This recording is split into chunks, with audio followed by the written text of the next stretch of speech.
Saat mereka berdua tiba di luar lokasi Ka'bah, mereka bertemu dengan Nabi SAW yang sedang bersama dengan Abu Bakar lalu yang ingin tawaf. Nabi SAW sama Abu Bakar kena tahu kalau siang, pagi, sore ini biasa digebukin, dimarahin dan dicaci maki kan gitu kalau lagi tawaf. Maka mereka tunggu orang-orang Quraisy tidur kosong Ka'bah mereka tawaf.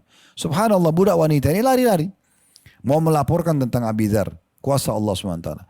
Yang mereka temuin bukan orang Quraisy tapi mereka bertemu Nabi SAW dan Abu Bakar. Dan dua budak ini tidak kenal wajah Nabi dan wajah Abu Bakar. Maka Nabi SAW bertanya kepada keduanya, ada apa dengan kalian? Mereka menjawab, di dekat Ka'bah ada orang yang mencaci maki Tuhan. Maksudnya patung-patung mereka. Karena tadi menghina Isaf dan Na'ilah ya. Maka Nabi SAW dan Abu Bakar bergegas menemuinya. Dan ternyata dia adalah Abi Dzar. Nabi SAW bertanya kepadanya, siapa engkau? Ia menjawab, saya Abu Dzar. Nabi SAW berkata, aku adalah Muhammad.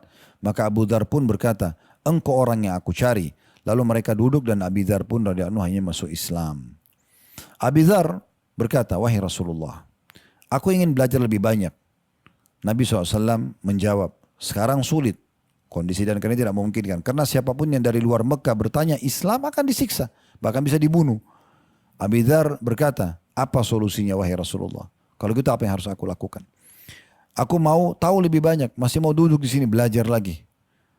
Melihat keinginan yang sangat kuat dari Abi Dzar untuk belajar Islam, radhiyallahu anhu, maka Nabi SAW berkata, besok pagi saat engkau melihatku keluar dari rumah, ikuti aku menuju rumah Al-Arqam. Ini salah satu sahabat yang umurnya masih 16 tahun, radhiyallahu anhu, menjadikan rumahnya sebagai base camp dakwanya Nabi SAW. Abi Dzar pun akhirnya mengikuti saran Nabi SAW dan sempat belajar selama 2 pekan.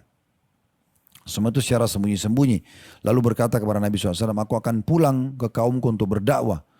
Lalu dia pun pulang kepada kaumnya ya selama 15 tahun lamanya. Dan dia bertemu dengan Nabi SAW lagi setelah Nabi hijrah dan tepatnya setelah suku Ghifar masuk Islam melalui tangan Abi Dzar.